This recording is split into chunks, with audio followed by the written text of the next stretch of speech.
Hello and welcome to the Last Word on Spurs. We are your award-winning Tottenham Hotspur podcast, and we are seeing you through to the end of the summer transfer window, and dare I say, a preview of Newcastle United to come. What are we thinking? What are we doing? If it was for the first time, just Ricky Norwood sign here. You can tell he's been here for so many years. If it was for the first time, you can find us on iTunes, we're on Spotify, we're across all major audio platforms. We're of course on X. We're on Instagram, we're on Facebook too, and it's regular returning guest to Last Word on Spurs. And how can we not have these boys on as we come to the end of a transfer window? But firstly, joining me, he's been here all these years, and my God, we love him. He's Dance on Ice's very own. He's our very own. Ricky Norwood is back. Ricks, how are you, my man? What's going on, gentlemen? Always an honour and a pleasure to be on. Great to be previewing deadline day and Newcastle, and great to just have Tottenham chat. So can't wait to jump in, boys. Bless you, mate. Love to have you back alongside us as always. And two boys that we always love bringing on this show, and they always find themselves on here during a transfer window. Look how happy they look. I'm joined by the wonderful first up. He's been here for many, many years as well. He's on the audio days. We've got the wonderful Adam Osper, Sports Finance, his very own Ads. Thank you so much for blessing of your time. And as I always say when you come on your Ads, everyone loves your views on all things Spurs. So thank you so much, mate, for coming back on. Thanks for having me. I thought for the first time ever, I would wear some Spurs gear because normally I'm massively outnumbered in my pajamas or something, and Lee is normally full kit. So I've gone retro because that's the last time Spurs signed a player. They were wearing this kit, so in memory of that. Fantastic, Ed. Leave us on a high. Brilliant. That's how we're going to go tonight, boys. That's how we're going to go. And make up our panel. Lovely to have this guy back on. Always a pleasure. We've got the wonderful George Bann on. Always a busy time for George during these times of the window. George, thank you so much, mate. How are you? Yeah, great. It's great to be back. I was feeling a bit rough this evening, but as soon as we went live, all those symptoms disappeared, especially with this gorgeous panel we've got this evening. I seem to be attending every time I am with Adam and Ricky, so it's an absolute pleasure. You called me a regular guest, Rick. I'm not sure I quite qualify for that these days, but it's great. It's great to be back on. Looking forward to getting into it. We're going to try, George. I think for the sake I don't want to kill you off, you haven't been regular. I mean, I suppose that's why you're still smiling, probably watching it. That's probably why you're still smiling. I tell you, we haven't started about Newcastle yet. That's where the smiles might become a bit more frowny, but we'll see how we'll get on. Look, we are closing in now on the final 24 hours of Tottenham Hotspur's summer transfer window. Of course, many opinions, lots of debates, lots of feelings about the work Spurs have done, some of the work they maybe haven't done during this transfer window. But a reminder, it does slam shut that deadline in the UK, 11 p.m. UK time on Friday to complete any remaining deals. Spurs have been busy, depending on what you term busy, over the summer, finalising deals with Johan Langer behind the scenes. Spurs have secured the signings of Archie Gray, Lucas Bergvall, Jan Min-hyuk, Dominic Solanke, Wilson Odebear, and of course, re-initiating the loan of Timo Werner. It means 6 players have signed for Spurs this summer. And look, there'll be hope that there's still, as the kids say, a bomber on its way between now at the end of the transfer window. But very, very good friend of the show, Paul O'Keefe, said, just to give just the context, barring a miracle, Spurs are pretty much done. I think we know that really in terms of what the next 24 hours hold, it will be a case of trying to find moves for Sergio Reguilon and Giovanni Lo Celso as we come into, like I say, the very, very end of the summer transfer window. Ads, you said before the start of the show, you're going to be ranty. That's what you told us. That was the punchline. You said the word ranty. Why are you going to be ranty? What have you made of the window for you in general?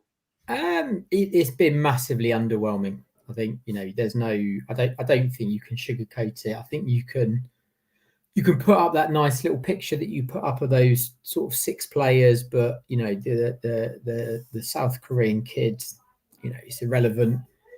I came on the show. I think I was on the show right at the beginning of the window or back end of the summer, the beginning of the summer, and I said, the last sort of 2 and a bit years have been good in terms of our signings. We've bought, and especially last summer, we improved our team. The January we bought Bentancur and Kulusevski, we improved our starting 11. And I said that we needed to really find a number 6, a striker, and ideally a winger. That would be your perfect, that would be your perfect window. We've bought a striker. And so we've marginally improved our starting 11. potentially the jury is out on Solanke. You know, I'm not going to say either way. I'm pleased we got him. I'm pleased he was a number 9. It seems like Ange wanted him. But outside of that, it's like the same again. And as much as I like the look of Gray and Bergvall, on Sunday, it's great bringing them on at 4-0. And I thought they sort of came on and looked relatively decent against Leicester. And then I sort of sat there and thought, well, we've got Newcastle away the weekend and then Arsenal. If we're losing those games, St James's Park is not a nice place to go. If they come on, are they really going to change the game? Are they really going to? And that for me is the worry. The new boy, Odegaard. Everyone's getting very. I can't believe on the show I'm the one correcting people about how to say names. I'm the worst. No idea. I can call it the third. Yeah, I like the look of him. Everyone's getting very, very, very excited on Twitter about him because he was direct in his running. But I'm old enough to have seen the debut of Mido, Stefan Dalmat, Reguilon putting a cross on his debut, and everyone was thinking, my God, Real Madrid are gonna. Claw him back for 25 million. Bergwijn, I saw his debut, and we've seen how everything's gone. I thought he did okay, to be honest with you. He was direct, but he didn't really put the ball in. Paul Bates is watching, and he's just told me, I love you. I love you too, Paul. You need to update your picture there because you've got hair in it. You don't have hair anymore. I love it. I love when Adam comes on and he talks half the time to the audience. He forgets he's even on the show. So that's it. I think it's been underwhelming. I think it's been underwhelming, and I don't. Bergvall looks top quality young player, no doubt about it. Yeah. Gray has got a lot of potential. I think you said to us in the preview, have we done enough to challenge Liverpool, Arsenal, and Chelsea? And no, we haven't. We were way off them last season, and I don't think we're much closer to them this season. If we keep everyone fully fit, maybe.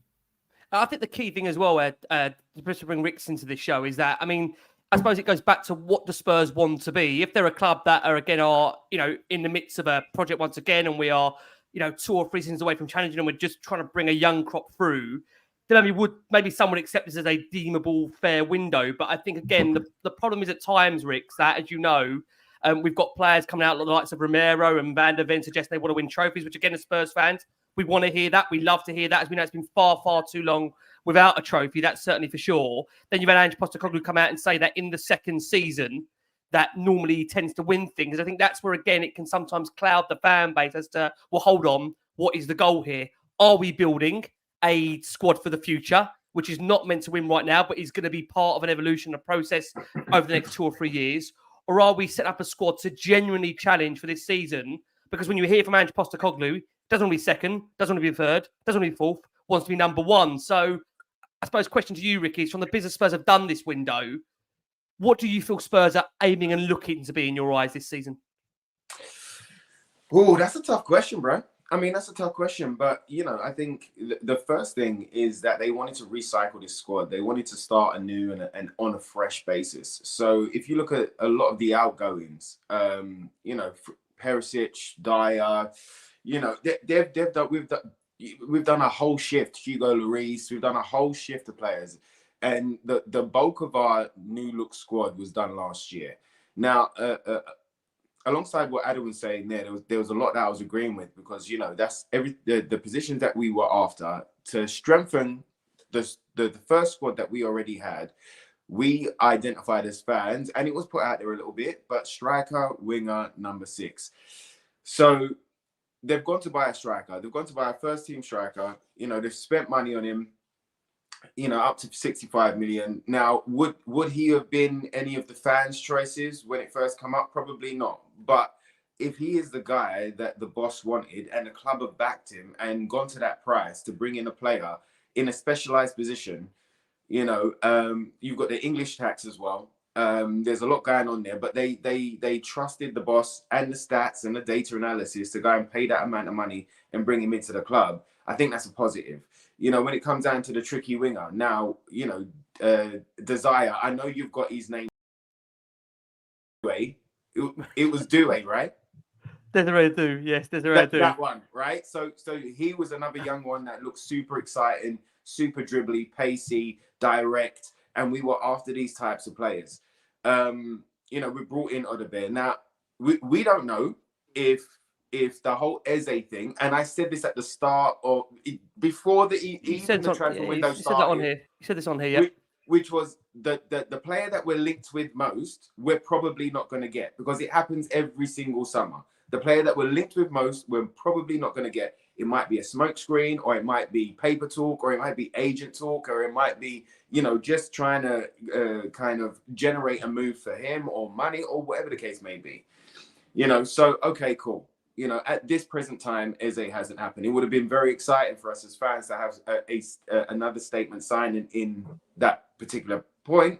But, okay, cool. We've gone with a young one with high potential, but somebody that does the job that Ange wants. Okay. Now the 6, this is where I came into it. I was like, what's happening with this 6? Because obviously our defensive, we play such a high defensive line that we could see as fans last season that they needed somebody to be in that screening that back line, and screen them, right? Yeah. And that hasn't come in, but they've spent 40 million on Archie Gray, who is almost, and I don't want to kind of put a downer on him, but he's almost the new Emerson Royale, in the sense that he's going to be able to play centre mid, right back, you know, and the boss has put out about him playing centre back as well, potentially. So he's come in as that number 6. So the 6 has then gone out the window. Now the glaring and worrying hole that I feel that is in the squad, and a lot of fans feel too, is that left centre back stroke that left back position. We saw what a different side we was without Van der Ven there, and then without your doggy there. You know, totally different side. I don't know whether the thinking is they're going to try and get Spence to play both sides, but at the same time, I would like one of them, if not somebody who can cover both positions, but at least one of those to come in to help this squad move forward. And I mean, I know Paul O'Keefe, he's normally bang on the money. Do you know what I mean? Whatever he says. So, you know, I trust what he's saying, but I don't know how we can go into the season allowing, you know, to be short in 2 areas where we know we had problems last year. I don't know how you can allow that to go on. I think we've refreshed this squad. I think that this squad is about growth. And I don't think, while learning, that you can't win something along the way. There is an exuberance about youth. If you look at someone like the youngster in the Euros, you know, Yamin Lamau, who just kind of took the Euros by storm, and that Spanish squad.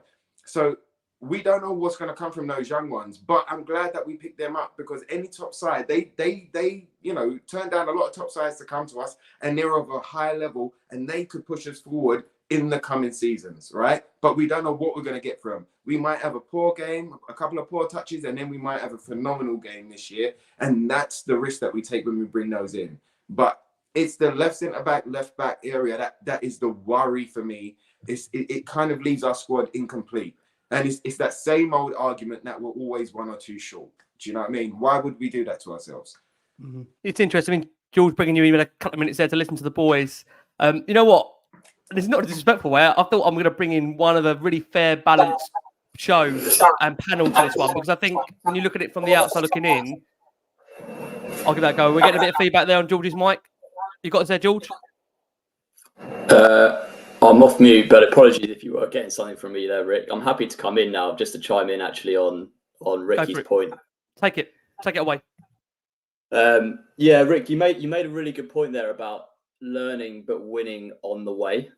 And I think that's always been, it's almost been a Spurs way, really, as in trying to punch above their weight in order to be successful. Especially under sort of the Enoch branding that we've had for such a long period of time.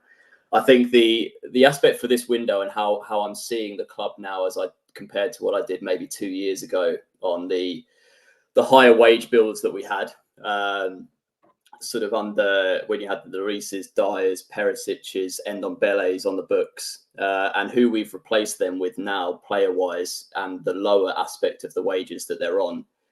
Is a real stark difference. It's a massive change for the club in regards to the salaries paid, especially with the youth we're bringing in. And I think I read something, or I got sent a message earlier this week about how our wages as per capita is like under 40%, or going towards under 40%. I think the average for a top side in the Premier League is closer to sort of 45, 50%. And it's for the first time dipping under that. So it's a complete model shift. And that also contributes to a valuation in a club sense when you're looking to gain investment elsewhere. Now, I wonder if this is part of a larger picture, this recruitment drive and the way we're attacking youth in the market, rather than going for these high-level, high-value signings, to look at on an optimistic and potential view for what might change in the Enquiries era in the next 2 years, might be to guide in the sense that there is going to be a change in ownership, or a change in the structure of the ownership in the short term. Which we might see to come to fruition. And that is why we're acting as we are in the current market, and spreading these lower value, lower wage signings over a number of windows, refreshing the squad in Ange's image, in a much more structured manner, in a data-driven sense that we are doing. And we're changing the image of the club publicly and internally as well. So I'm really keen to, this is a bad window for preparation for this season. I'm not going to beat about that bush in any way, shape or form. Fact, we're short in. Is that how you describe it, George? Just to be clear, you just term it as a bad window? That would be your words, a bad window. A bad window and a missed opportunity. I think we could have still adopted the same structure of incomings and field cover in the positions that we needed to. I think there's been a short term sort of ball drop this summer, given the changes that we might see going into the season with potential financial fair play permutations for a number of clubs in the league, and what could potentially be an opportunity for Tottenham to slide into those gaps if and when those permutations occur. And I think certainly for availability sense, I mean, we've let a young centre back go on loan in Phillips this summer. For me, we're short at centre back, but we're adopting a youthful model.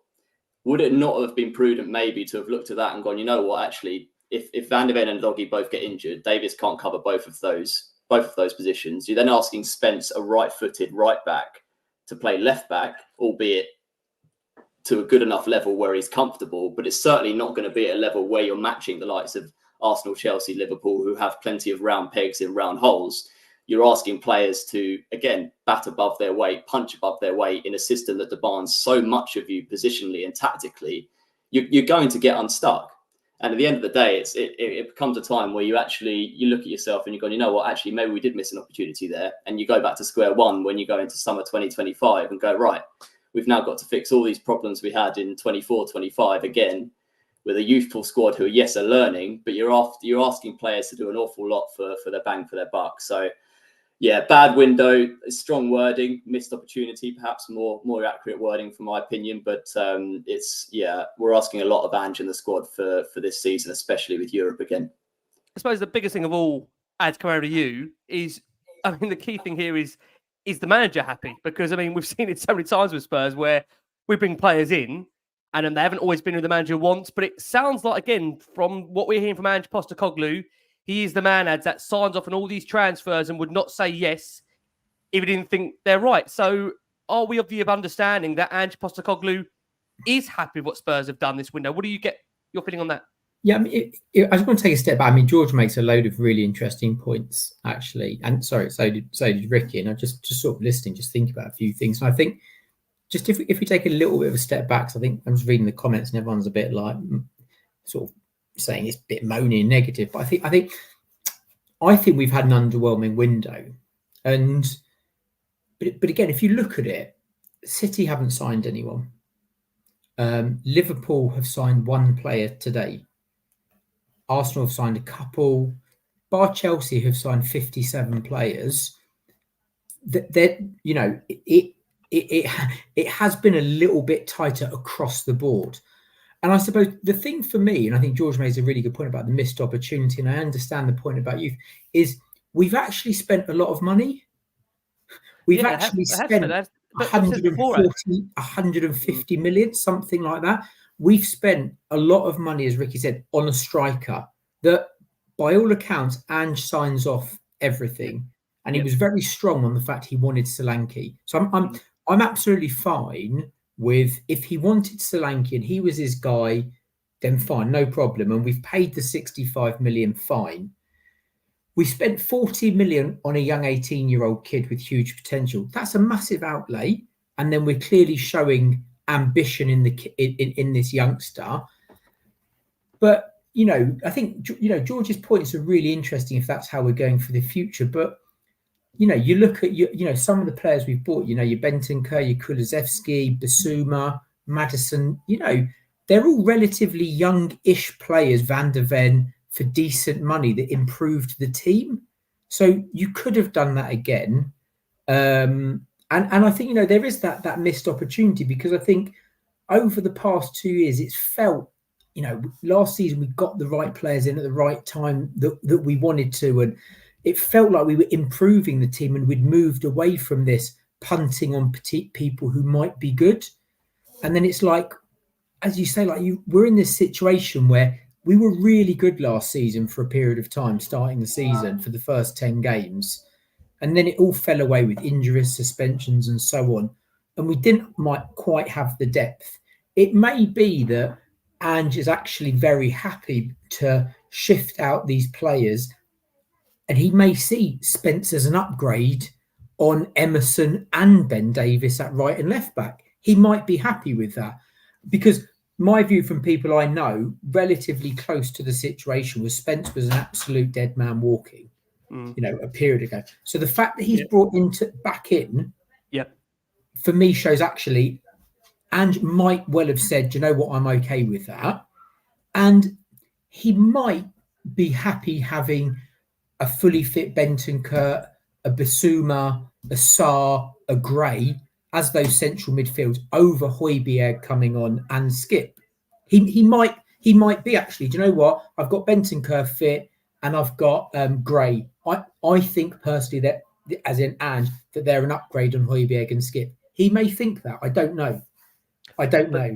Yeah, but I think that if he's being honest with yourself, there's no way he's going to be sitting there going, "This is perfect and what I wanted," because he would have wanted to improve the starting 11.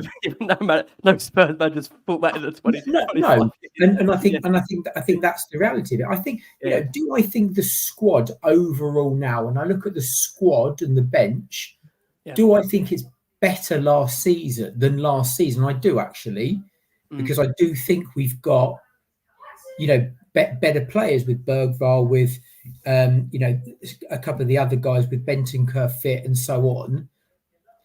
But do I think our starting 11 is stronger? I don't know. And with Solanke already injured, you're like, okay, it's the same team again as last season, which was very good for a period, and they could smash it out the park again. My worry is it's going to be the same. Are we going to make the same mistakes the back end of last season and get exposed with the same players? I mean, also the key thing is, Rick, coming over to you, obviously that we're now in a situation where we're reliant once again on having not a lot of injuries to be able to then try and gain a run consistently, because I think that's the one thing, Rick, that we've all touched upon definitely on this show, as you know as well, that when you've got the first 11 fit, first 12, 13 players, it's not a bad 12, 13 players that will get you through games. The problem is you take out a lot of the spine to that team, the likes of a Van der Ven, dare I say a Romero, we lose a Bentancur in midfield, and obviously Solanke, like we're doing now, it does really affect the team, and they haven't got, you'd say, the options there that can come in and be as good as what those personnel can be. So is that yet another worry, Rick, again, that we're playing probably, with no disrespect, 30, 40% more games this season? Please God, we take on the cups and we go and far and progress them, and we've got the Thursday to Sunday as well to deal with the Europa League. How are you feeling about that, Rick, with the general squad we've got? Is it enough manageable with those extra games in there for you? For me, it's like, I know we bought a lot of young ones in, and let's remember that we bought Lucas in January and he's arrived now. We haven't bought him this year, all right? We haven't bought him this summer window. We bought him in January and he's arrived now. Exactly what Adam was saying there about the seniors. The seniors that are already there, they're going to be the ones that are the experienced lot. Sonny, Romero, Bentancur, Kulu, like these players that were there and they've been embedded and they've had a year under Ange, they become the experienced players right now. This is the idea that I'm trying to see what Ange is doing. Then he's brought in youth to bring in almost like unpredictability. and spontaneity from players, right? So, like I said, we're going to get fantastic performances, and then we're going to get in the middle performances as they grow into this team. But I totally agree with that. But that can be that can be exciting, and I can go for it, because I always like a young one, in the sense of, like, you just don't know what you're gonna get. There's so much potential, there's so much hope. You're like, if they can build on this and they can build on that, then they could be this, and having that type of excitement, I kind of enjoy, right? But this is what I'm saying: the most worrying, glaring thing going into this season, and with Europe and with cup games and with the ambition that not only the boys are speaking about, right, but the boss is speaking about, so that transfers to the fans, that we leave ourselves in a position where, exactly what Adam was saying there, left centre back, left back, if one of those go out, you know what I mean, we're already scratching our heads, right? Great, we've got Dragusin, right? So there's half a rumour, because Mickey van der Ven wasn't featured in the training videos, that he might be out, okay? So it's already gone crazy on X. It's already gone crazy. All right, cool. We'll bring in Romero. Would it really? But of course, right? So we can bring in Dragusin alongside, and a lot of us are kind of happy with that, right? But then what happens if we have one of those anomaly games where everything happens at the same time, like that Chelsea game? Yeah. We got 2-3 injuries. We got 2 sent off. Do you know what I mean? Like, there was the whole team, the whole spine, the whole everything that got decimated, right? In that moment. And to be fair to the boys that came in, they gave their best and they tried to keep it going. Yeah, you know what I mean? Romero Davies at centre back, you know what I mean? Pairing, like, we were putting it together. I just don't see why you would go into another season having experienced that short in 2 very important areas. A great point. I feel that Spence is far more effective on the right as a right back than he is as a left. So when he goes on the left, we're accepting that he's not going to be at his best, but he's going to give it his best, right? He's not going to be at his best. We're not going to see the best Spence, but he's going to give it everything and kind of go, all right, and cool. But why would we do that? So that's what baffles me. Yeah, Can I just add one teeny point? Sorry, before you bring George. Please. Why would you do that? Be short, and then, whether you like them or not, sell your only 2 defensive midfield players as well. We sold Højbjerg and Skip. They're the 2 actual naturally most defensive players. But I think, as we know, on that point, I hear you on that. I totally agree on that. But obviously, it's been clearly to Postecoglou that those 2 players simply do not fit the system. But I will totally 100% agree with you on that point. That I'm stunned, George, come over to you, that Spurs didn't bring in a player like a Gallagher, or like somebody of that profile that would be looking to run that midfield as an engine. And from what we only hear coming out of the club and coming back to us as a fan base, is that they feel very confident in Archie Gray, that they've got a player that they've got really high potential and high hopes that, behind the scenes he's very much excelling.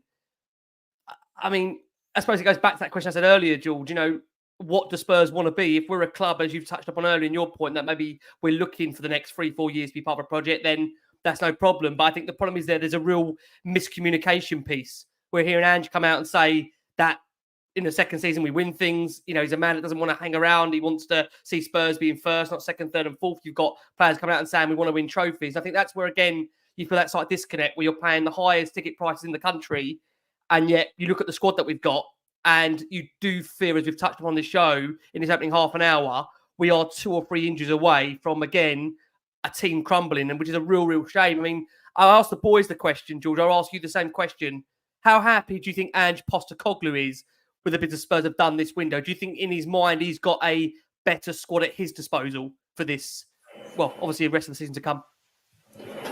I think, to even echo Adam's point, I think he probably looks at the squad we have now and sees it much more in his image than he did last season, naturally. Whether it's at full capacity and can run full tilt, that's obviously not the case right now at the moment. I do still think it leaves opportunity for excuses to be made, which is a real shame. And I take Arsenal's squad, for example. Their strongest 11 is up there with City's for experience, for youth blend, for tactics, etc. It's by far sort of top 2, top 3 in the league. Outside of that, I think they have a very similar issue to Tottenham. They're just a few more years down the line in regards to the club being bedded in, tactical aspects, experience of going for the league titles. But I think if one of Gabriel and Saliba get injured, or both, as we had with Van der Ven and Romero last season, they will have similar issues to ourselves. Chelsea, who knows what they're going to do this year? But I honestly think Tottenham will have looked at the market this summer and been quietly confident that there wouldn't be an awful lot of big movement elsewhere. The frustration from where I stand is that Spurs had more of a means to do so than a lot of other clubs did. Yeah, great point. Financially. Superb point. So I think as a foundational point, that's already rooted in a frustrational aspect for fans who had been given this not false promise, but certainly a press rhetoric that had come out of Spurs having the means to spend this sort of money, of which we did so to an extent. Yeah. But then we still fed the line halfway through the window that we had to sell to then buy again. So there's two different narratives running here. There's a sacrificial narrative where we're looking to cleanse the squad of the highest paid players in our squad, but also the narrative where actually we've got all these free funds at our disposal that we don't need to wait for that to happen, and we can take the risk to grow the team in tandem with each other. So I think Ange being the public face of the club will have to give a message of almost guaranteed success, as in we are ready to be competitive. Behind the scenes, I'm sure they will have had very heated discussions about what decisions were going to be made and when. As we understand, the Solanke move was decided upon towards the end of June as potentially the data-driven aspect of the striker that Ange wanted being Premier League proven as the most important aspect, really, especially for that sort of price level we were going for. I think there's a reason that the likes of, for example, Ivan Toney is still at Brentford and perhaps about to move to Saudi for about 20, 25 million less. There's naturally something besides obviously his past 12 months. There's something there that a lot of clubs, Arsenal included, for example, who apparently the meeting he had with them didn't go particularly well, who just aren't taking the gamble on. So in Tottenham's point of view with him, I mean, I can completely understand why they went for it. If we were coming into the season, say we signed a centre back but no striker, I think that the voices will be a lot louder than they currently are. The striker was imperative for Ange. Son just wasn't able to cut it for the season, and especially with Euro. I mean, sod's law, Solanke plays every game for Bournemouth last year and gets injured in his first match for us. But that's beside the point. I think we had to make that move for the price level we did. I think, to be honest with you, the data often doesn't lie with signings. If you're signing a player off data and data that's derived off 5+ years of performance, it's likely that player is going to come good at your club.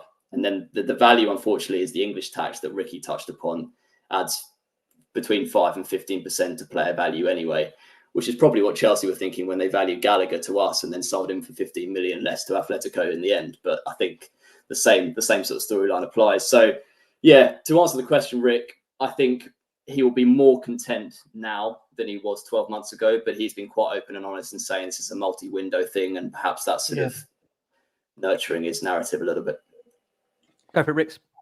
Yeah, you know what? It was just like, as you sitting there speaking, George, I was just thinking as well, it's like, you know, we all have an ideal signing, right? That could be great for Tottenham. Like, even in the 6th position, you know, I would have loved Ugarte from PSG, who's just signed from Man United. Yeah. Tough tackling, short passing. He's a Rockweiler of a DM, right? And I was like, I would have thought that would have been exactly what we needed. But if you look at the way that Andrew started this season and the little tweaks that he's made within the squad, you know, even if it's something as simple as going from a kind of zonal marking to a hybrid of a zonal and a bit of a man markings, there's things happening. If you look at the rotations, what was happening and who was the deepest in midfield and the way that they're overlapping and exchanging different positions and stuff like that, I don't think that's what he wanted. I don't think he wanted a tough Rockweiler of a midfielder. I think he wants an energetic, composed tackler who can drive the ball forward. The biggest glaring problem with Højbjerg goes back to pre-season last year when we were playing Barcelona. I think it was Barcelona. I think it was Shakhtar at home, wasn't it? When he goes, "Don't stop right. playing, stop kicking it out, stop kicking the ball." Right? right? So it was against Shakhtar. He kept doing long balls and he kept relieving the pressure, and Ange went mental, right? And it was at that point that I knew, however much I appreciate what Højbjerg brings to the team, that he wasn't the one for Ange. Do you know what I mean? So now he's got, hopefully, a rejuvenated and a refocused Basuma, right? Yeah. Who it might work out that he made the biggest mistake, right, at the right time to kind of wake and shake him up and have him prove something.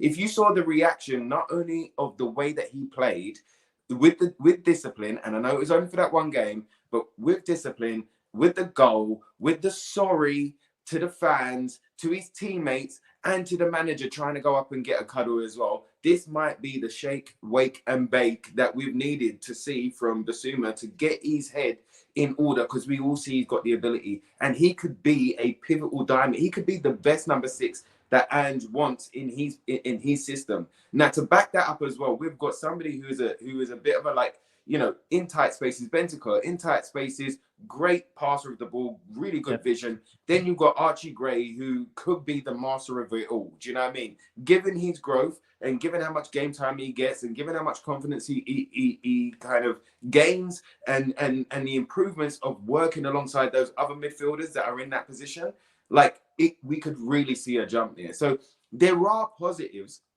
there, you know, and Kulusevski as well. I think Kulusevski had he was the best in pre-season. I've said for a long time I thought Kulu was better in the center as a number 8 stroke number 10. He creates chaos in there, and he's been doing that. And maybe him coming into that system, already having the Ange way in his head, but coming into that advanced 8 stroke 10 alongside Maddison, that could be genius for us. That could be the reason why they didn't spend the money on Eze. Now, I don't know. Of course, I would have loved the signing myself. I'm just trying to find and trying to look at it and kind of go, all right, cool. What was you thinking here? Or what was you imagining here in this instance? And maybe, and you know, I always look to the positive. So maybe if it all works out, it could be. We've got to know. Yeah. I just wanted to give some positivity. We needed that, Rick. You know bro, I mean? we need it. I love it. People were coming into the chat thinking, what the hell is going on here? I know. just the chat room, they're thinking, what is going on? If you took the chat in isolation of this show, forget the show, just look at the chat, you would think we are fighting some form of a relegation battle. I mean, it's like us Spurs fans lose our mind and lose our head. What this club's done to us over 20 years, the schooled nature of it all. Boys, we have to talk about Newcastle in a second. Hopefully I'll be a bit more positive. Let's get a final round up then. In terms of the window, in terms of judgment and scores, and what we're going to give it. Rick, if it ends like this, what do you give it out of 10? If it ends like this, I would like to give it like a 6.5 stroke 7. And I'll tell you why. One is because they brought in the striker.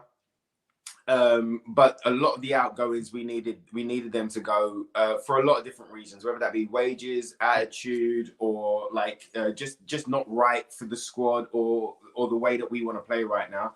And it's been one of the hardest things that we've had to tackle over the last couple of transfer windows, is getting those players out on good wages. Yeah, do you know what I mean? Some that just wanted to sit there and get paid, which they're entitled to do, but like, you know, some disruptors. We've got 2 more that technically, from what we know, the club wouldn't mind saying goodbye to in Reggie and who else is it? Gio as well.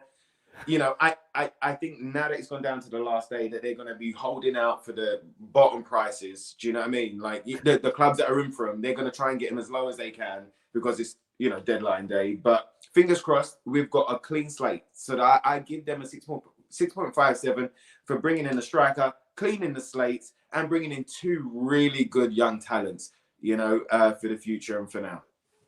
Yeah. No, listen, thank you so much, Rick. And I'd say sometimes I laugh in the fear of what's going to be coming at this football club. We've been doing this show for 7-8 years, and you just quite never know what's going to happen next. You just never know what's going to happen next, which is why sometimes I laugh in the fear of what is going to be coming next on this show. And suddenly me and Ricky Norwood are going to get a call singing, hey, 10 o'clock at night, right, something's going to happen here. We better get on and do this. What's going to happen?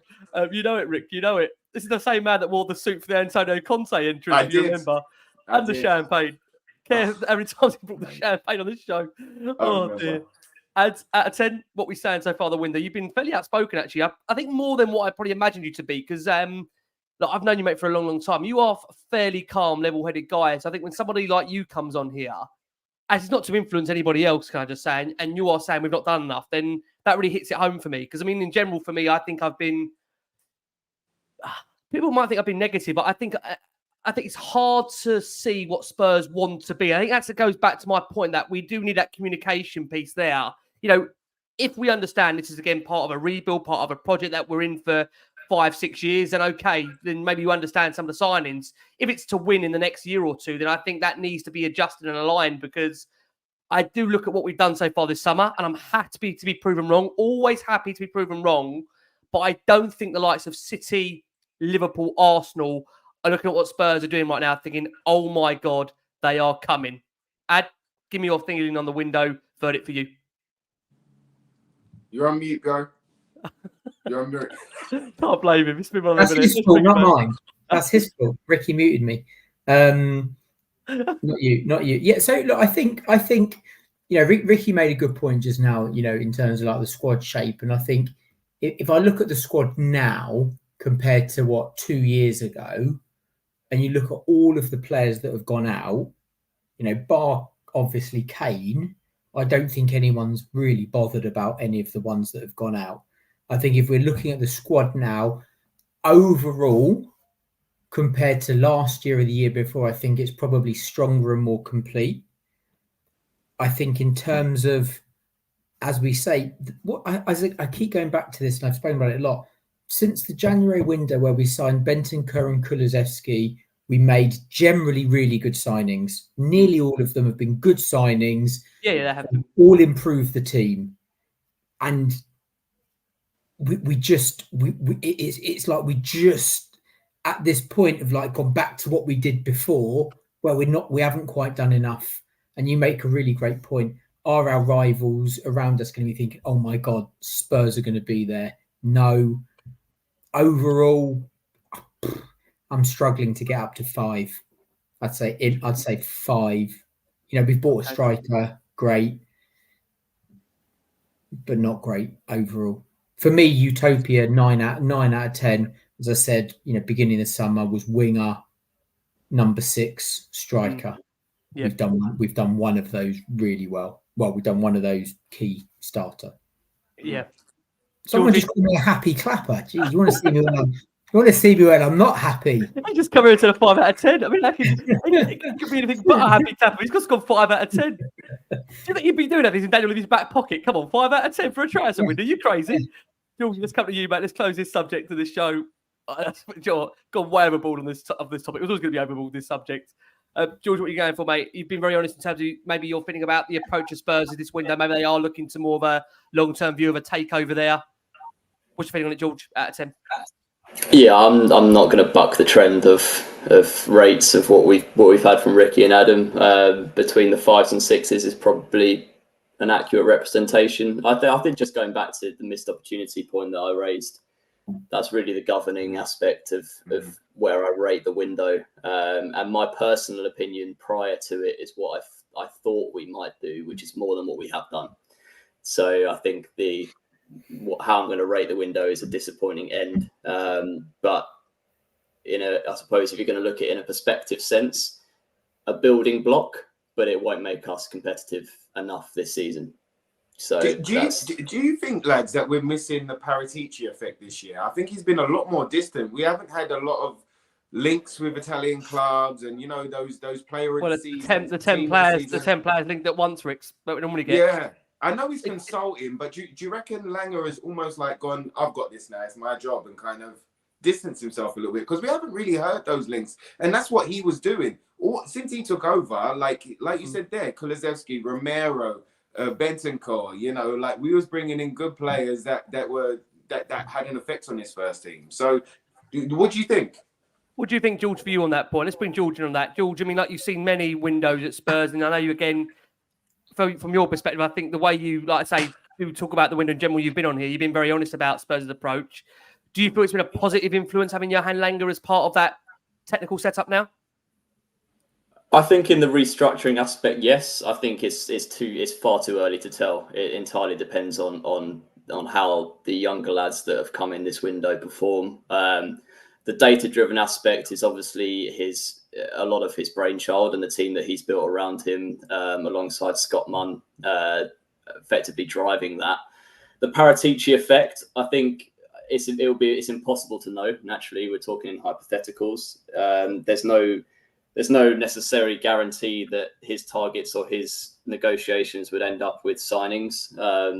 That's just sort of his branches that he had in Italy and how he was able to get sort of dirty deals out of various clubs at various points, and it actually ended up benefiting us down the line. But he may have missed shot at some point and ended up costing us more than it was due. So I don't know, Ricky. I mean, we've ended up reaping the benefits of him.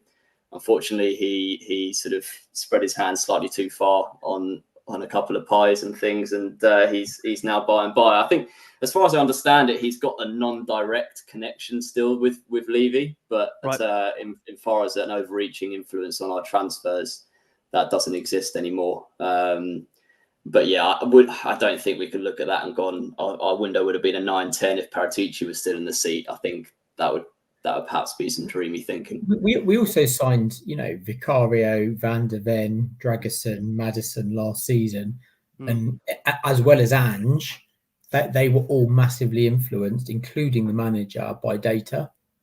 So, all of them, including the manager. But what's interesting, there's points you make there, Adam. Obviously, a lot of it, not all of those that you've mentioned, that individuals were part of the base aspect to an element to it, which I think is why, again, you saw a lot of excitement around the potential signing of Ricky Eze, because, again, he's a base client, and the fact that I think it was widely reported he was at Spurs in a box last season.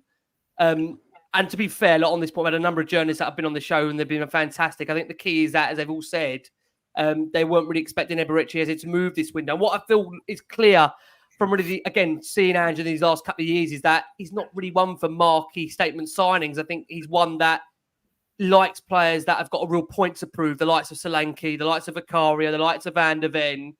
And I think, again, it is important also to bear in mind the fact, I see obviously, again, that aspect to it, just to bring a bit of balance to the show. It took Arsenal 4 years to get to where they've got to now. So it wasn't all done overnight. But at the same time, I think, again, it's when you put into perspective the fact that Spurs, as a fan base, we're spending some of the highest ticket prices in the country to go and watch them every single week. I think that's where it goes back to, okay, well, what is the ambition of the club? And I think, again, that's why it's very hard to judge a window or give a rating until you really know what the club want to be. What do we want to be? Do we want to be a club that's in and around the top four? Because that's normally what the manager is judged upon why they're sacked. Let's be have it and let's be true about that. Or are we a club that is genuinely trying to compete with the likes of City, Liverpool, Arsenal, and trying to narrow that gap? And it goes back to that point that I said, with no disrespect to the business Spurs have done this window, I don't think the likes of City, Arsenal, Liverpool are looking at Spurs feeling, my God, Tottenham are coming right now. Maybe in a year or so, but maybe not now, Ed. Yeah, I mean, I think there are two. Just listening, I think there are, can flip flop here. I'm going to go back to being a happy clapper that I was called before. But I think, again, I think it depends on what Spurs you get. If you get the Spurs of the first 10 games of the season that were a well-oiled machine, and that is there in this squad, and all of the younger players are a year further on, a lot of them had only been there a year in this team, and they all improve. Because people always say, we haven't improved the team, but players improve as well. Players get better. They develop, they get better. I totally agree. Yeah. So you can't. So I think, if we can get that team back, then I think we absolutely are a threat, because we're a threat to everybody we played. Yeah. My concern is will we found out a bit at the back end of the season or not? I'm not quite sure. And I think that for me is sort of the unknown. Yeah. I had another point to make, but I have forgotten. And it was quite a good point, actually. Well, listen, I'll let you come back to that point. One point I do want to make about the window in general is that I think when you look at the age profile of Spurs players are trying to sign, I think they sign players that I think on average were around 21 years old, 21.8 was the data stat. And I think when you look at the graphic, this is for our listeners that are watching the show live on YouTube, but for those on audio, I'm just displaying a graphic by the wonderful Rob Daly, of course, that was at the ground at the weekend. This graphic shows that essentially you've only got Van der Ven and Romero in Spurs' half, and everybody else is in the Everton half attacking in what I believe to be the second half of the game. And I think what is key about this image that I'm showing here is that it's sometimes very, very hard to ask 9-10 players to really buy into a concept that you are going to be playing such a high line, which goes back to the point Rick's made at the start of the show, to really show that willingness, that belief, that desire that you can play such a game like that and not get caught. And I think the key is when you look at what Spurs have done over the window, they brought a lot of young players, which the key with young players is they're fearless, they'll run for you, they'll give everything, and probably won't question as much. And I do wonder, with the players like the Højbjergs of this world and the players Spurs have let go of the Perisic of this world, were they questioning more about the way Spurs want to play under Ange Postecoglou? I think that's a really key point to really think about there, Ad, if you want to come back in on that, because I look at what we've done, and I think a lot of that is trying to bring that squad down to a younger profile and age that will definitely give the manager the legs for what he wants to do with the squad. Because I do feel, like I say, when you look at the back end of last season, the options that he had, maybe that's a key to it. The likes of Gray, Bergwijn, they're younger, they'll give you legs, the same as Sarr will as well. And I think maybe that's a key point to bring into the fact of why Spurs have done their business in the age profile they have done, Ads.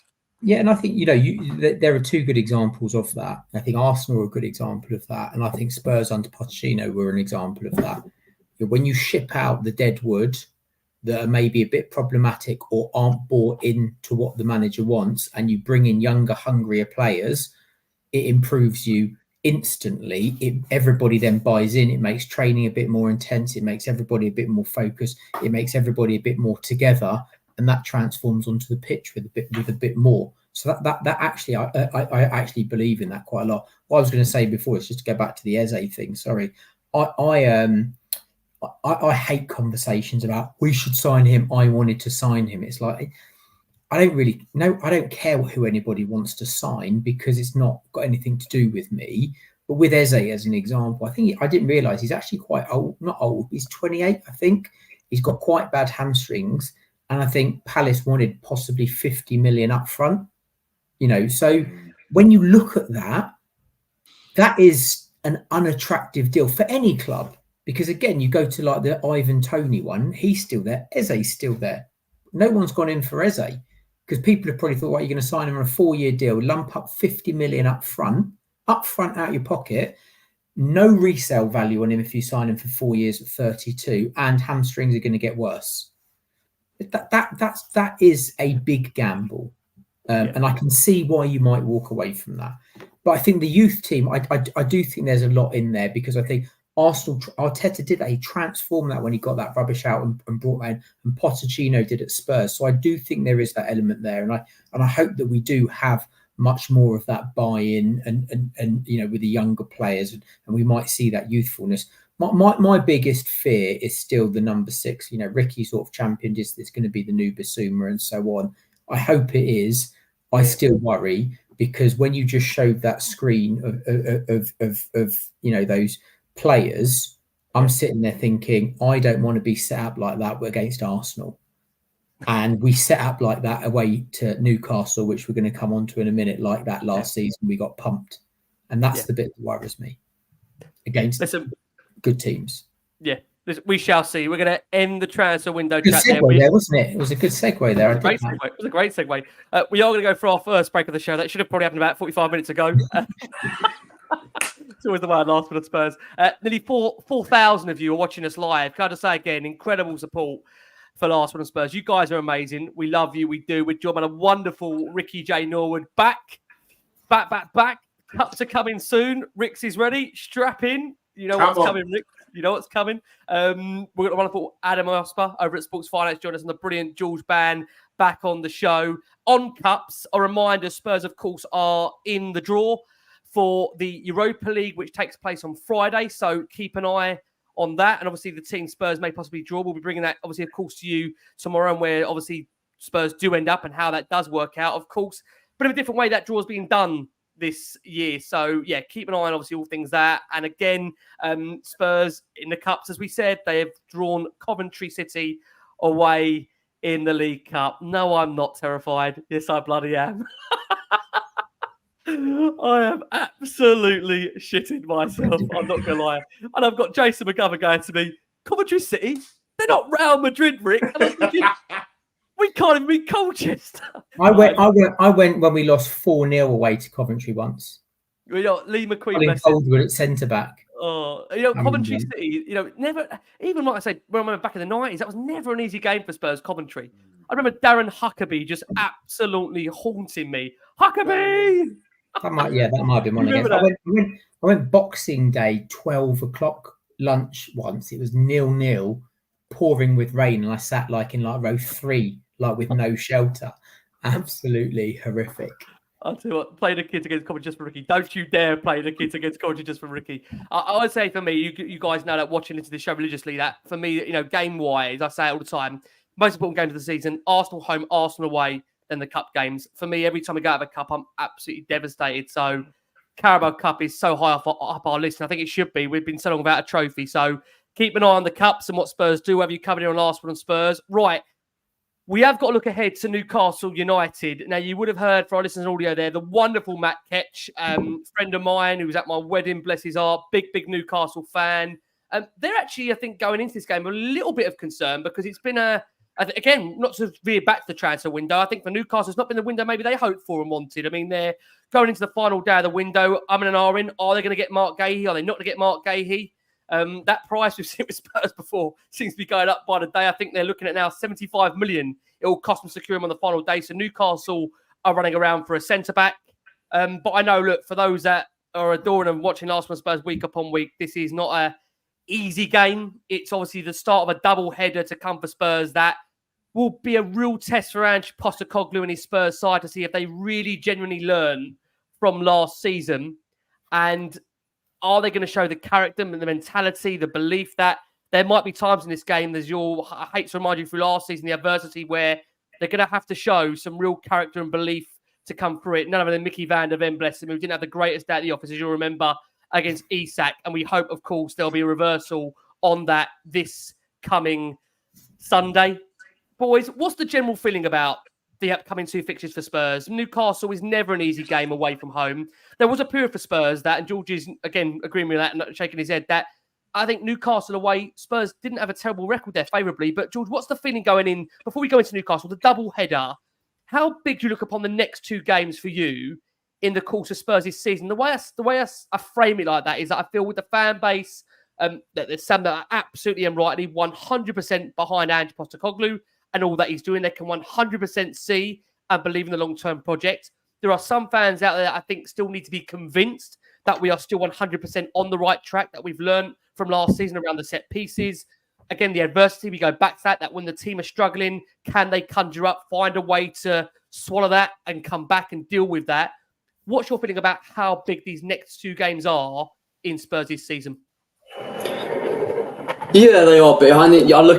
They are big, Rick, but I look at how early we are in the season. I think it's difficult for these 2 games to maybe gauge how the season's going to be in May. I think to separate the 2, Arsenal at home is, last season was chaos, and it will be probably the same way again. It's an anything goes game, shootout. My main concern is actually this weekend, to be honest. I don't think Newcastle have a massive amount ahead of steam. Certainly not the same that they did last season when we went up there. I do think, as Adam touched upon, we went into that slightly naively and just got picked off the park. We didn't learn any lessons from the season before. We got trounced 6-1, and I think we made a lot of mistakes that game, which I think we probably learned from quite quickly.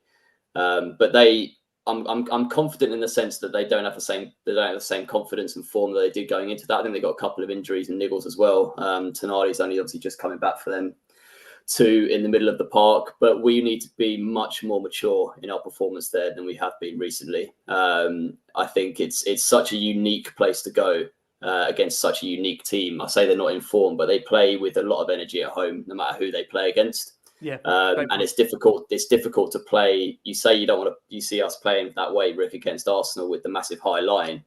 I would put Newcastle in that exact same bracket, playing at their place, and certainly the pace they have in behind. I am concerned, but I want to give the lads and Ange an opportunity for them to show me that they have learnt and they know how to play these different atmospheres and the different games that they need to. There's not a one-size-fits-all tactical approach that we can afford to play. So it's going to be a really good gauge of how we are differently and the different tactics that we've adopted to last season, both offensively and defensively. I think it was really interesting to see the changes that we made against Everton, in the sense that it wasn't always about going down the wings, cutting it back, low crosses into the box. There was some variance in overloading sort of the various aspects of the pitch, certainly from my vantage point in the ground. It was really interesting to see the deeper lying Basuma for most of the game was sat sort of within our centre circle area, only ventured forward as and when the opportunity arose. But yeah, in the image, exactly, you can see there was a lot more of an anchor role for him across the back 2 or 3, depending on how lopsided we are in our attacking approach, which we didn't have last season. It was all gung-ho and pretty much load the box, low crosses in the box, force it out wide, go again. And I think that was actually a stereotype of Ange's second season at Celtic as well. The first season was very much implementing his tactics, ingraining them in the players, making sure it becomes second nature and it's not being requested, as he said countless times in his pressers. And then the second season becomes more of a tactical development aspect, both defensively and offensively. Even at set pieces, I've noticed something slightly different in the fact that we're less sort of zonal marking space now. There is some sort of cohesion to the tactical aspects of defending set pieces, which was such a massive sting in our tail last year. And again, Newcastle are a massive side as well in height. So that'll be really interesting to see. So I'm full of intrigue, Rick. I am slightly concerned, but I'm intrigued and hoping that the lads can prove me wrong. You wouldn't be Spurs, George, if you weren't concerned, mate. You wouldn't be Spurs if you weren't. Well, exactly.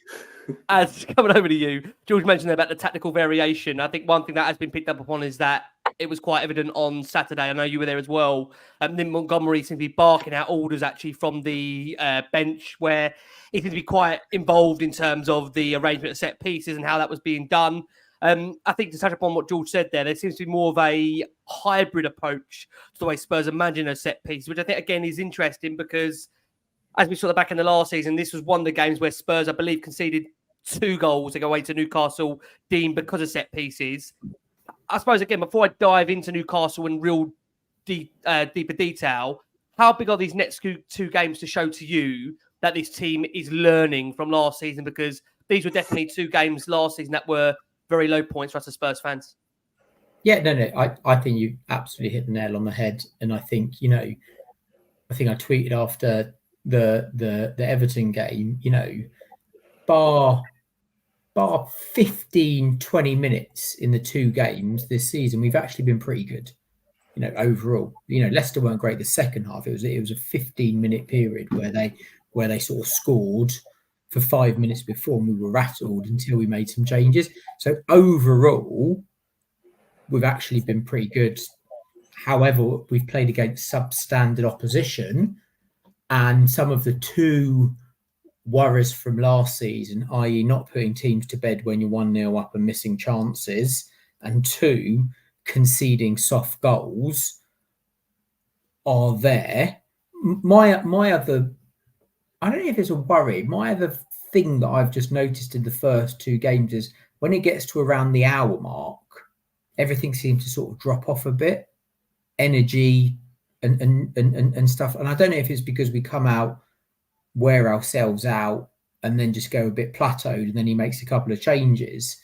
But I think, these are 2 tests. How good we are on set pieces, don't know. Arsenal scored, I think, 2 set pieces, possibly 3 set pieces against us. No, it was 2 set pieces against us last season, and they counted us for one on a corner, didn't they? So all of the things that we're talking about, have we learned? We will find out. Arsenal are a big team as well.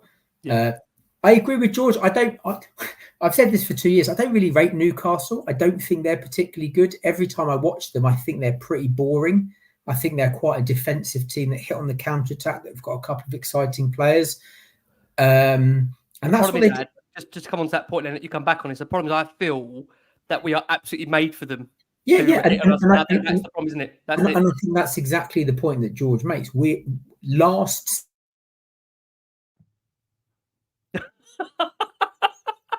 know what? If you could make us still right now, Adam is looking like he's just seen. Rick's just trying to come in there. Adam is like he's just seen the 6th goal go against us. Adam, you could just. I promise you, go and watch Like this back everyone. afterwards. You look like you were just on a Thorpe Park ride as that just pulls there. It's absolutely brilliant. Please carry on. You all went there. You all just said, yeah. And I think, Newcastle were absolutely tailor-made. They literally just sat. They've done it again. No, it's fine. I'm still laughing. Sorry. You all disappeared. All four of us went black. I mean, we disappeared. I was like, hello? Is anyone still there? When the 4,500 watching, you disappeared, but the 4,500 didn't. Carry on, please, Ev, carry on. Yeah, we were really naive against Newcastle last season. They didn't do anything special against us. They literally just sat in and pumped the long ball over the top, and it was really easy to get in behind.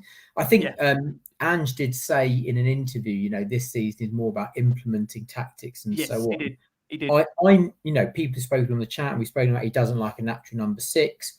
I think time will tell whether that is naive or not, because I think most teams have some sort of. Thanks, mate. I mean, I'm 5'7", so I'm probably as good as most of our. They've upgraded the height in that team now. There's a lot of 6-footers in there. To be fair to honestly, I was on the post, the old classic that we don't do anymore. I was on the back post, so I'd probably say just watching them going. Over my head. But I mean, you're right, Ad. I mean, for you, just something what you just said there, you feel these next 2 games are going to tell us a lot about where we're at. Yeah, and how we handle the pressure of Newcastle coming out, the energy of their fans and stuff like that. I'm still my jury is still out on Basuma massively. My thing about Basuma, because I wanted to make this point, I thought he had a really good game on against Everton. He made one terrible pass, which he does sometimes, which was never on midway in his half. And you're thinking, again, if that's a good team, the trouble that puts you in. Yeah. My big thing about Basuma, is he plays well when we play well. I've never seen him have a good game when we've been crap, and he's dug us out. But I think that's the key for a lot of this team, Ad, that I'll probably come on to with Rick's now, is that I look at this team, Rick, so we no disrespect the Spurs. When it's all going well, like the Everton game, everybody looks like a 6, 7, 8 out of 10. When you've got to dig deep, a la Leicester away, and they've just equalised, where are those players, as Adam comes on to there, that are going to dig in and really pull us out of a hole and go again and get us that winner? And I think that's why these next 2 games, Rick, I don't know if you agree, are very, very key to showing us, okay, how much have we learned? Because this is not to be negative. I think this is trying to be as real as I can.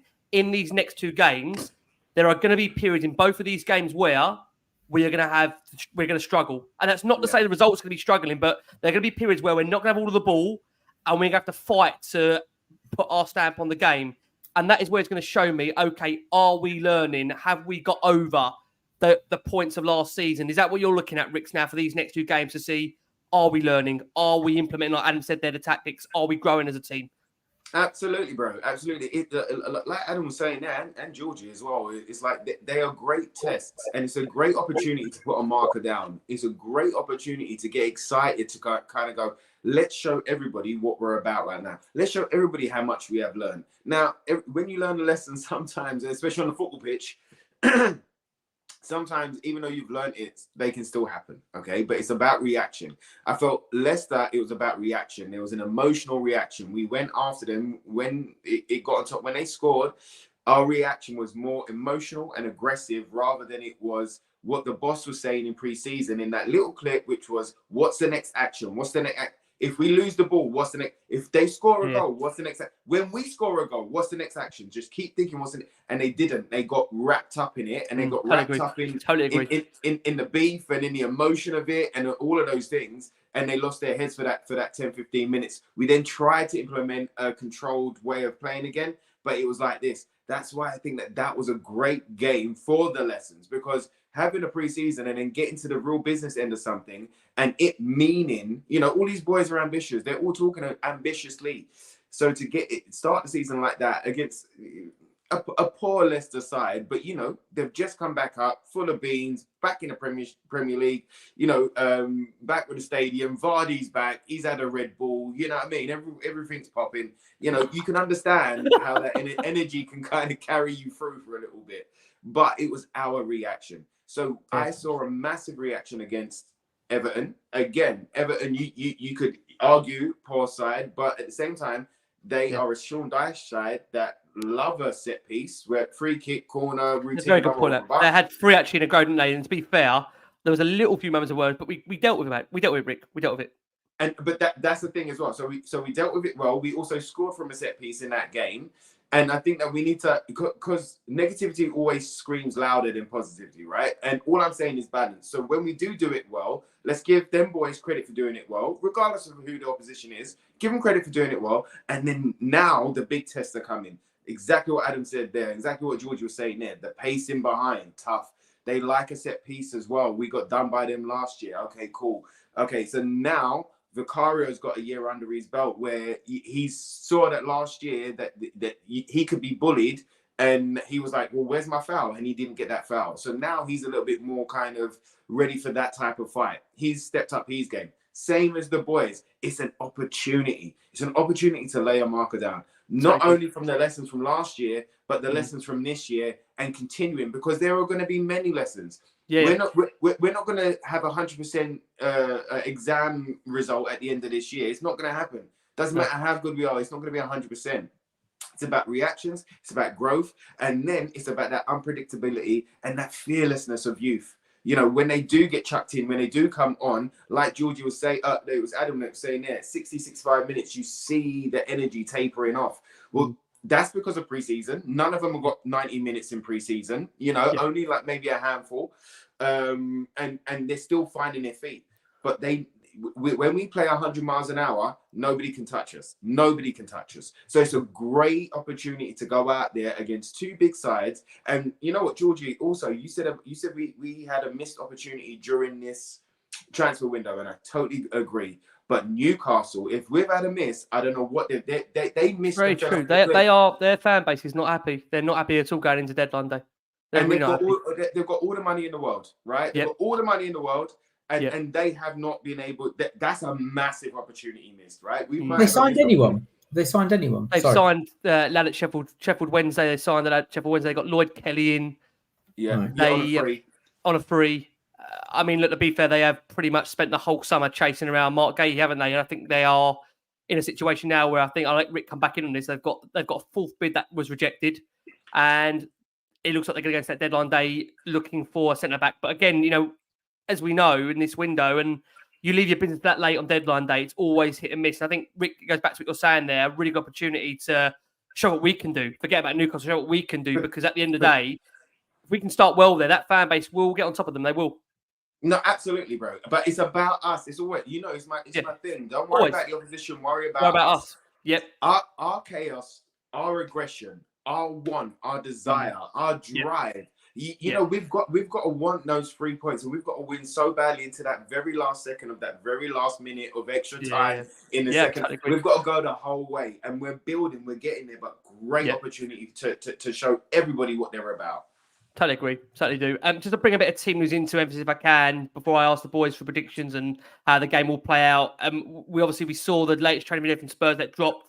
I want to say it was on Tuesday, Wednesday now, so forgive me, it was before that point. Feels like it's been a very, very long week on here with the transfer window. Richarlison wasn't in the latest training video that some may add. Obviously, we'll have an update from Ange later today for our listeners and audio going into that Friday. It's a busy day for Spurs Friday. They've got the Europa League draw, they've got deadline day, and they've got Ange Postecoglou holding that pre-match presser. So bear that in mind. So Richarlison not in the latest training video.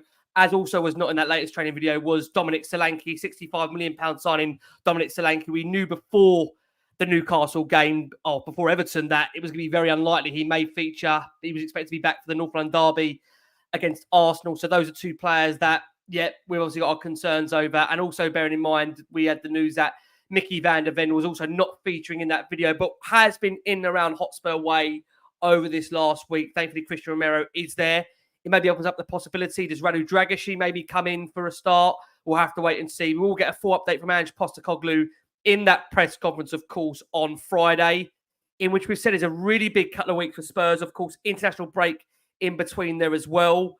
We've touched upon it, boys. It's not always a happy hunting ground. You look at the aggregate scores of 10-1 over the course of the last 2 seasons. It feels like something has got to really change. And, again, Newcastle, to be fair to them, they edged that game in their first home game of the season against Southampton, who were down to 10 men, if you remember at the time, or Newcastle, they were down to 10 men. They got themselves a win. They went away to Bournemouth. Of course, that game ending in a real controversial draw. And, of course, they got through in the Carabao Cup late last night to everyone's seen that penalty from Awani. Is it Awani? Forgive me. God, absolute skydive, wasn't it? Skyrocketed. Honestly, you could tell there it wasn't confident at all, and it did mean Newcastle did progress to fourth round of the Carabao Cup. But look, the focus will be, of course, on how Spurs do go to Newcastle, and if the boys have really said apply themselves. I mean, again, we've got decisions to make. Does Rodrigo Bentancur come in for Yves Bissouma? Adam touched upon there, Bissouma. Will we get a period of a game where he will control it away at St James's Park crowd that will be boisterous? You've then got the likes, of course, Pape Matar. Does he come back in? Diego Kulusevski, to be fair, I was stunned he didn't start against Leicester on that opening day. Again, you have to weigh up, does he come back into this game? James Maddison, although, like I say, James, I think we've seen, some real, hopefully, periods of progression in these opening periods of the season. And again, it will come down to, does Wilson Odobert get a second start in the space of a week? What do we think, boys, very quickly for Arsenal predictions? Are we expecting like a mass change to the lineup? We'll come to you, George. What are you expecting lineup-wise? Do you think Ange will shake it up at all for that 1:30 on Sunday? No, I don't think so. I think he'll stay pretty much the same. The only change perhaps he might do is to bring Richie in up top, especially if Solanke is still out. I mean, naturally, obviously, if Solanke's fit, he'll come straight back in. But I think that there'll be a keenness given another week's training for Richie that he might be fit enough to now start the game and give us more of a focal point up top against the Newcastle team that we know can commit in that sense. So I think that might be the only one he'd be forced to do it. The middle of the park is going to be the conversation point the whole season. There's so many different variables in that area of the pitch that we can look towards. Sar's a weird one for me. He had so many good games last year, but actually pre-season and so far this has looked a little bit off it. Might just be my opinion. No, I think it's a general consensus with Sar. I've seen many with their starting 11s that have not put Sar in there, whereas last season, George, let you come back in, so to cut you there. I think what we've seen last season, I think Sar was in everybody's first 11, right? Yeah, and that's sort of the point I was raising. So he's so dynamic in that role and gave us so much energy a lot of last season in games where we needed it. You talk about sort of taking games and bringing that energetic sort of spark to midfield. He was really, really good at that, and sort of loved that aspect of his game. But he seems to be lacking a little bit at the moment, so I'm not sure he'll come in. And then it leaves Bentancur obviously back from his concussion protocol, which I think will have been cleared by the time the weekend comes along. So I suppose the toss up between the two is are Bentancur and Bissouma too much of the same, and therefore you'd stick with Deke and Maddison advanced to Bissouma. I think that's a fair argument to be had, especially in the sort of game where we're likely to have more of the ball, probably, and then be sprung on the counter, obviously going the other way. But I think I would stay with the same lineup. The only caveat being up top, where Richie would come in for Son, obviously in the forward position. Thank you so much for that, Georgie. Ads come around to you. It's one of the mic there. What's this show doing? Ricky Norwood will be like, what the hell is going on with that microphone? It's because we're getting to an hour and a half, Rick. I know. You can see I'm twitching. And it's a really stupid question I'm going to ask you, because I know my viewers and listeners, or our viewers and listeners on the Australian side of things, are going to think, what am I even talking about asking this question? At second season in for this game under Ange, are we going to show any sign of change in the way we're going to set up? That might be crazy for me to ask you, but surely we're not going to deploy the same high line to Isak and the players at Newcastle. Got the likes of Gordon, where, as we've touched upon, you said it yourself, they're not a great side, Newcastle, but the way Spurs set up really plays into Newcastle's hands. So I'm not saying we go there ultra defensive and Mourinho style part the bus, but is there going to be a little bit of manoeuvre in terms of the way we set up there? You'd like to hope so. Otherwise, we're going to get pumped 4-0 again. I think the interesting one is the Bentancur. Okay. I like Sarr a lot, but I sort of in a 4-3-3. You sort of, oh my god, again. You're just talking to the heavens. You're just talking to the heavens. This one was even better. You're stitching me up here. Someone is stitching me up.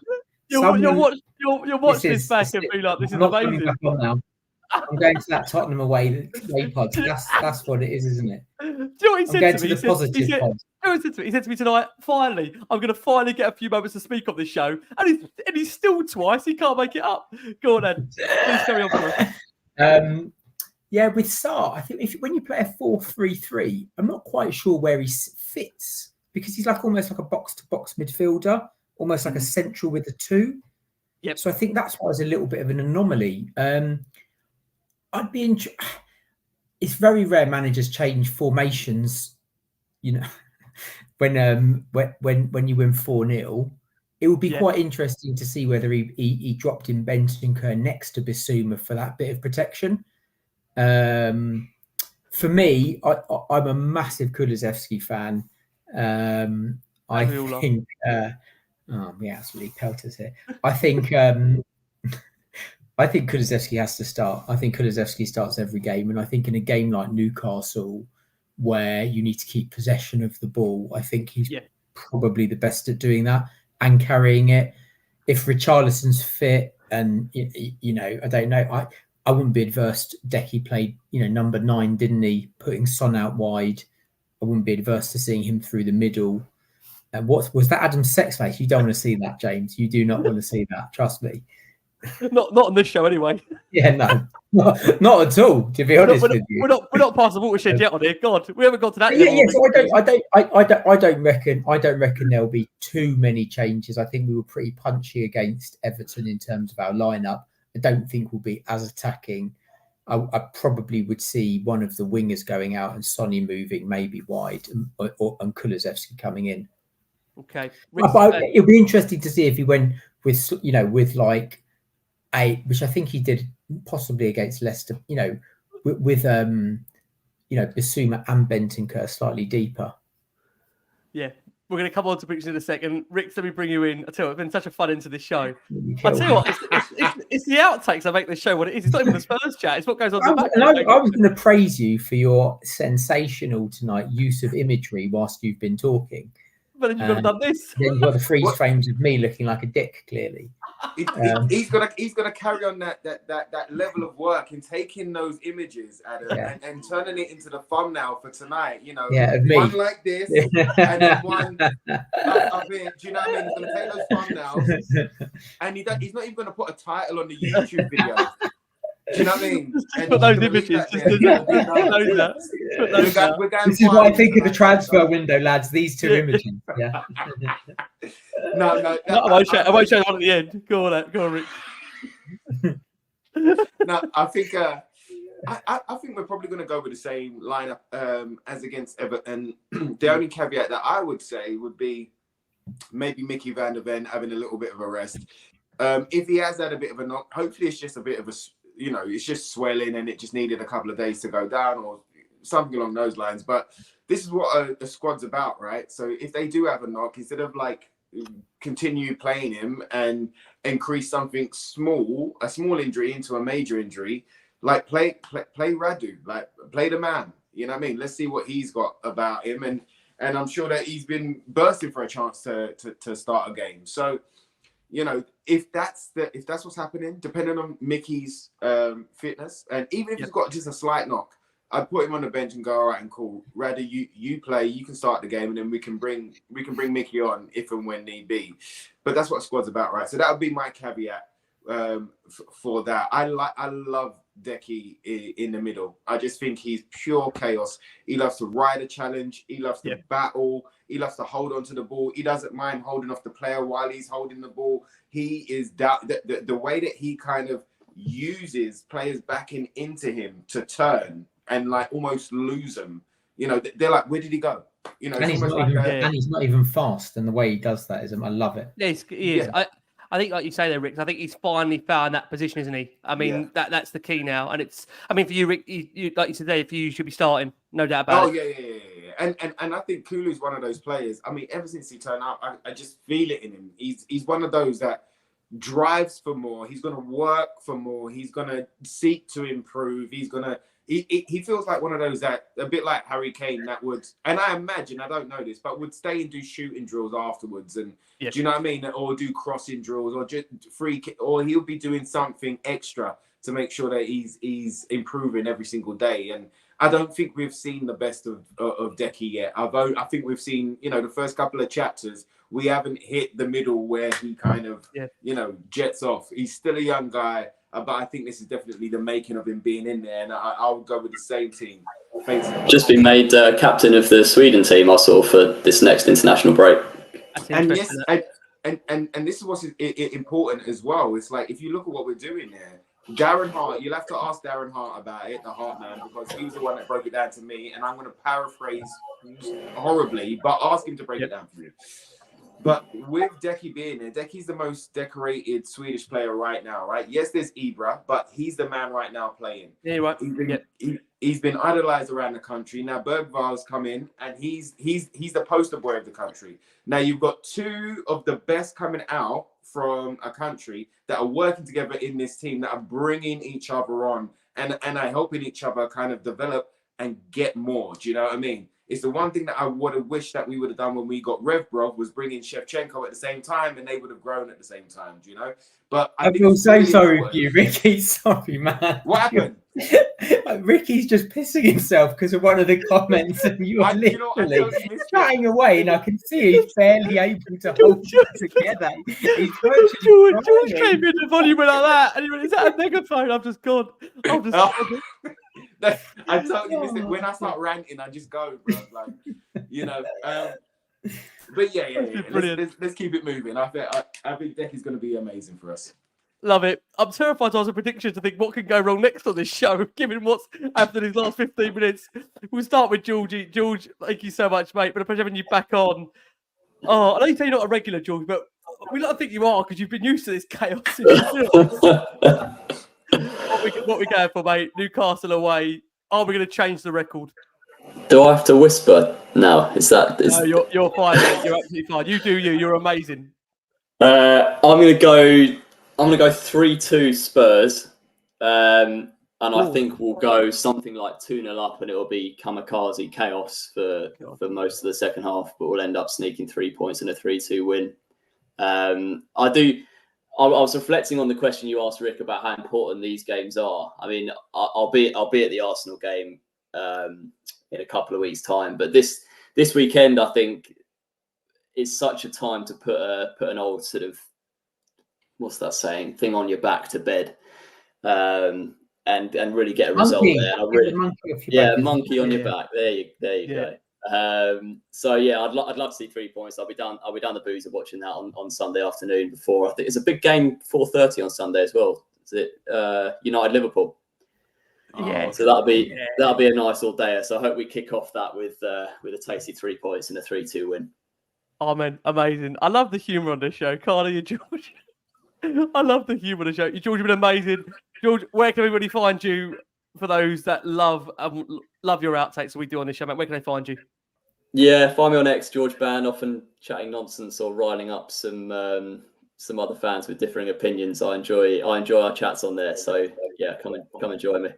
Lovely, mate. Listen, always a pleasure. We look forward to having you back on with us. I know you say it's not soon enough, so we'll definitely get you back on soon, George. Thank you so much. Ads, thank you for everything. just everything. My pleasure. Violated, at least you got more than a word in tonight. You told me to get a word in. You got more than a word in. I bet when Lee and Patrick don't let me get a word in, I think maybe. It's been a lot of fun tonight, guys. We were being told that we're miserable at the beginning of this show. I know. I'm crying. Probably usual with Spurs. I'm crying. That was funny. Ricky was chatting away, and I could see you struggling desperately to hold it together. I hate doing this prediction because we could get pumped 4-0 on Sunday, and I really think we're going to win, which I hate doing because I think that I'm going to get all excited, and then we're going to be 2-0 down. I think we're going to win. I think we're going to win 2-1. And Faz just asked, and on this ad, you say 2-1. Faz asked the question there: should Brennan Johnson start versus Newcastle? I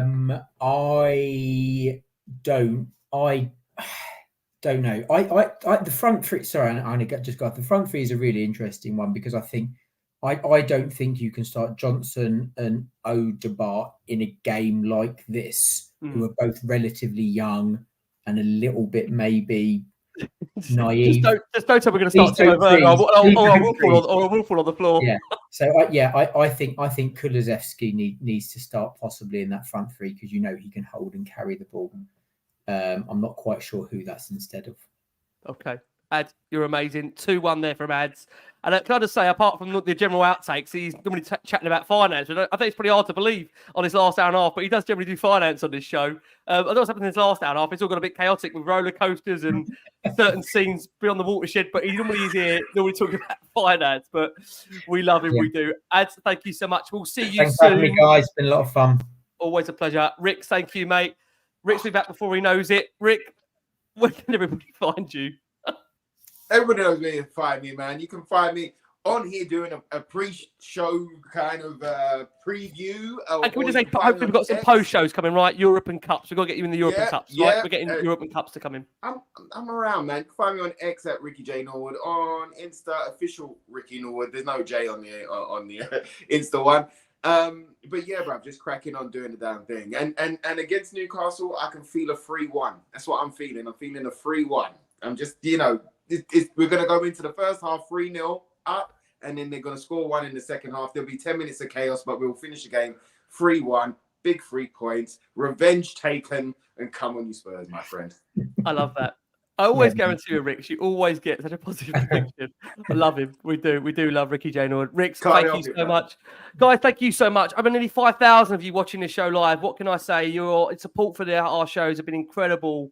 You guys are amazing. We love you all out there. And that's why we keep doing more, because you guys are amazing and you love it and we love doing it. So thank you so much. Massive thank you to this wonderful panel that have kept us definitely entertained. I've been in tears. Normally it's about Spurs in general, but it's about these guys. They've been amazing. The wonderful Adam Osper there at Sports Finance, the brilliant George Bann, and the ever-lesson amazing Ricky J Norwood. We've been the last word on Spurs. We'll see you before you know it. As always, keep safe, keep well, and as